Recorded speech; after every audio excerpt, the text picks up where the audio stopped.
Hello everyone, welcome back. Today we will continue with our topic light. This is the part 2 of this chapter. Here is your textbook page of CBSE Class 10 Science, Chapter 10. That will help you to relate this video with your syllabus. In part 1 you have seen there are many interesting phenomena associated with light. The most important one is that we are able to see the object because of light. That is, light falls on the object reflects the light, and the reflected light is received by our eyes, and then we can see the object. We had also seen the difference between opaque and transparent object. We had also defined the transparent and opaque object in terms of light. We also saw that why a clear image is formed when it is reflected from highly polished surface like mirror, and a blur image is formed when it is reflected from rough surfaces like any steel utensils or any other steel surface. If you have not seen the part 1 of this video, then you can watch it by clicking the link provided in the description below. In the end of part 1 we have done an activity where we have looked ourselves in a large shining spoon. First we have looked from inside and then we have looked from other side. Let us see what are the results when we look ourselves inside the spoon. When the spoon is far from the face, image is small and inverted. So, image of your face got small and inverted. That means upside down. And what happened when you took the spoon near your face? The image of your face got enlarged, but still it is inverted. Now, what were the results when you turn the spoon and look from outside? When the spoon is far from the face, the image is small and erect. Then what is the result when you take the spoon near your face? The image of your face is still the same, that is small and erect. Now look at the results. When you see inside the spoon, the image of your face is either small or large but inverted. And when you look outside the spoon, the image of your face is small and erect, that is, it is not upside down. So the results are not same. When you look inside the spoon, the results are different. When you look outside the spoon, the results are different. When you look from near in spoon, the results are different. When you look from far in spoon, the results are different. Now why this difference are happening? This is what we are going to learn in this chapter. This is due to the property of reflection of light. Light reflected by the flat surfaces are not same as it is reflected by the curved surfaces. Also, light reflected from inside of the spoon is not same as it is reflected by outside of the spoon. So the results are different. Let us now explore in this chapter how curved surfaces reflects the light.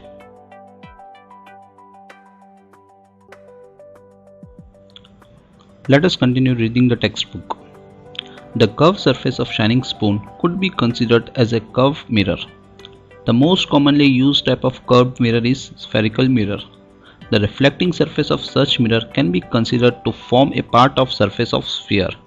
Such mirrors whose reflecting surfaces are spherical are called as spherical mirrors. We shall now study about spherical mirror in some details. Now let's see what this para means. First thing is that we are going to learn about spherical curved mirror in this chapter, and that's the reason why we have done the activity with a shining spoon, because the curved surface of the shining spoon is similar to the curved surface of a spherical mirror. It is not exactly same, but it is similar to it. And why we are going to learn about the spherical mirrors? Because they are the most commonly used. Also, we are learning about them because they are easy to understand at this level of grade 10. There are other type of curved mirror also, which we will see in higher standards. Let us now focus on spherical curved mirrors. What are spherical curved mirrors, or what are spherical mirrors?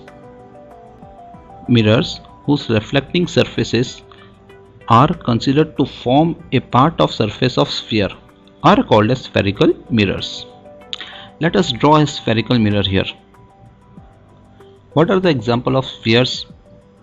Earth is a sphere, a ball is a sphere, cricket ball, football or any other ball is a sphere. Let us have a football here. So this is my sphere. Now I will draw this sphere on my green board with a white color. This white color shape is my sphere, and obviously it looks like a circle, because when you draw a sphere on a plane, it will look like a circle. Every circle has its center. Let me draw the center of this circle. So this is the center C of the circle. All circles have radius. Let me draw the radius of this circle. So this is my radius R. This radius is same as the radius of sphere and the radius of my circle. To get a spherical curved mirror, I will cut this sphere in two parts with this black line. Now you can see the right side is shaded with blue and the left side is still white. Let's remove the white circle on the left side and also my sphere, that is the ball. So now I am left with a small portion of sphere which is in blue color. Now if I highly polish this blue portion and make it like a mirror, then this will be called as my spherical mirror. Again, why this is a spherical mirror? Because its surface is a part of big sphere, that is the ball which I have shown earlier. Let's read the definition of spherical mirror again. Mirrors whose reflecting surfaces are considered to form a part of surface of sphere are called as spherical mirror. So this blue color is my spherical mirror. From now onwards, whenever I need to draw a spherical mirror, I will draw this shape of blue color.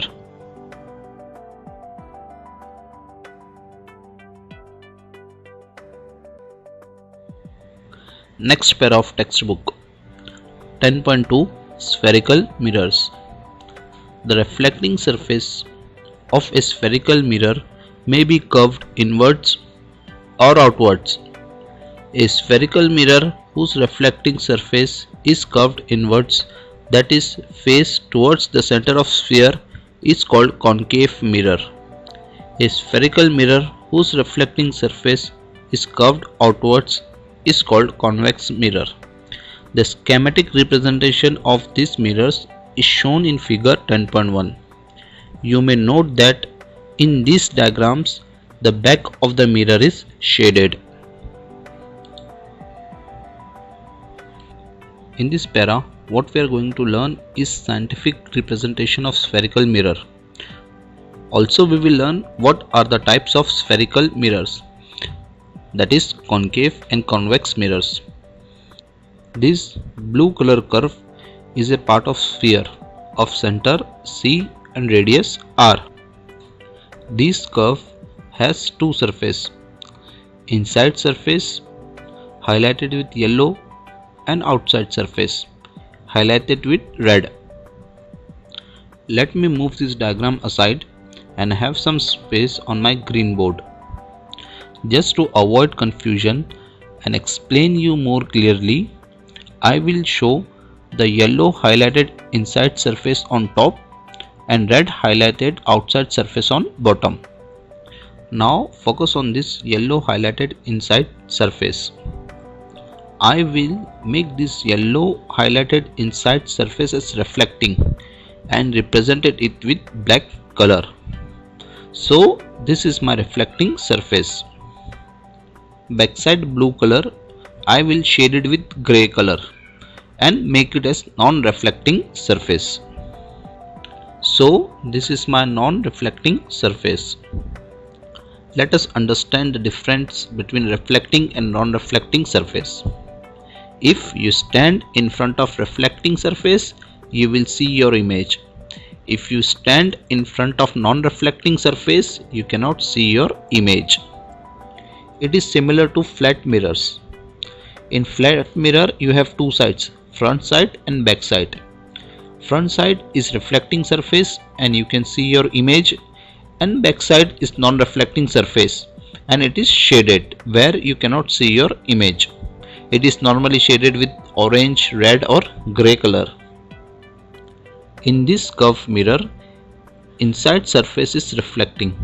Such mirrors whose inside surface is reflecting are called as concave mirrors. Or in other words, we can say that the reflecting surface is curved inwards. So, spherical mirrors whose reflecting surface is curved inwards, that is, faces toward the center of sphere, is called as concave mirrors. Now let's focus on red highlighted outside surface shown at the bottom here. I will make this red color outside surface reflecting and represent it with black color, and inside surface I will shade it with grey color and make it non-reflecting. This time I need to stand in front of outside surface of the mirror because now outside surface is reflecting. So if I stand in front of outside surface of this mirror, I can see my image. But if I stand in front of inside surface of this mirror, I cannot see my image because it is non-reflecting. It is shaded with grey color. So mirrors whose outside surface is reflecting are called as convex mirrors. Or we can say that the reflecting surface is curved outwards. Hence, a spherical mirror whose reflecting surface is curved outward is called as convex mirror. See this figure of your textbook, figure 10.1, A and B. This figure is a scientific representation of concave and convex mirror. You can see that our figure of concave mirror is exactly same as 10.1a concave mirror shown in your textbook, but there is a difference in convex mirror. This difference is just because you are standing on the right side of the mirror. Just come around to the left side with your mirror and you will get exactly same figure as shown in 10.1b of your textbook. So these are the scientific representation of my spherical mirrors, where black color surface is reflecting and grey shaded surface is non-reflecting. Next para of textbook. You may now understand the surface of spoon curved inwards can be approximated to concave mirror and the surface of the spoon bulged outward can be approximated to convex mirror. What is highlighted in this paragraph is the importance of activity that we have done before, that is of spoon, because the inside surface of spoon is approximated to the concave mirror. When you are looking inside the spoon, it is similar to that you are looking in a concave mirror. Similarly, when you were looking outside the spoon, it is similar to that you are looking in a convex mirror. Thus, the results what you got from the activity of spoon will help you to understand the image formation by concave and convex mirror, as the inside and outside surface of the spoon is similar to concave and convex mirror. Next para of textbook. Before we move further on spherical mirrors, we need to recognize and understand the meaning of few terms. These terms are commonly used in discussion about spherical mirrors. The center of the reflecting surface of spherical mirror is a point called pole. It lies on the surface of mirror. The pole is usually represented by letter P. So, before learning in detail about spherical mirrors, first we need to learn about few terms, or we can say few definitions of spherical mirrors. To understand this para, let's draw our spherical mirror again. This blue color curve is a portion of my sphere, that is a ball. Now I know that the reflecting surface of spherical mirror are represented by black color. So I will make this blue portion as black to indicate that it is a reflecting surface of spherical mirror. I will now mark the center of this black reflecting surface. Very important, note that I am going to mark the center of this reflecting surface, not the center of sphere. I can see that center of sphere is already C. Now I will mark a point on center of this black reflecting surface, that is midpoint of this reflecting surface. So this point is the center of my reflecting surface. As this point is center of reflecting surface, therefore obviously it will lie on the reflecting surface. This point is called as pole and it is denoted by letter P. This is our first term of spherical mirror. Pole. What is pole? The center of reflecting surface of a spherical mirror is called as pole. It lies on the surface of the mirror. The pole is usually represented by letter P.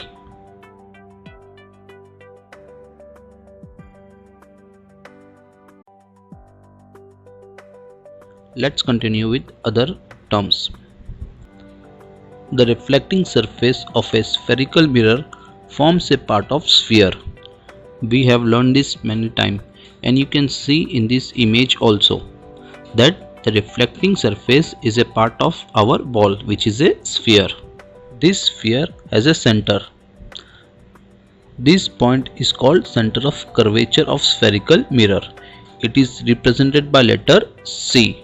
So the center of sphere is called as center of curvature of spherical mirror and it is denoted by letter C. Basically, the center of sphere and center of curvature of spherical mirror is one and the same. Note that the center of curvature is not a part of mirror. It lies outside its reflecting surface. This center of curvature, that is C, is not a part of reflecting surface. Same like P. We can see that P is a part of reflecting surface. It lies on the reflecting surface. But C, it doesn't lie on the reflecting surface. It lies outside the reflecting surface. The center of curvature of concave mirror lies in front of it. However, it lies behind the mirror in case of convex mirror. So you can see easily that when it is a concave mirror, this center of curvature will be in front of it, and if it is a convex mirror, the center of curvature will be behind it. And you can note this in figure 10.2a and b. Next, the radius of sphere of which the reflecting surface of a spherical mirror forms a part is called as radius of curvature of mirror. So this radius of sphere is called as radius of curvature of spherical mirror. It is represented by letter R. Now you may note that the distance PC is equal to radius of curvature. That means P to C is equal to R. What is P to C? P is the pole and C is center. So the distance between pole to center is equal to radius of curvature, that is R. So R is equal to PC or PC is equal to R. Imagine a straight line passing through the pole and the center of curvature of spherical mirror. This line is called the principal axis. See, this black color line is passing through the pole and the center of curvature C. So this line is called as principal axis.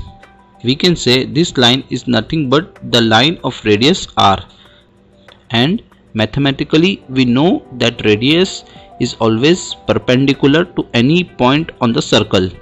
So this straight line, that is principal axis, is also perpendicular to the point P on the circle.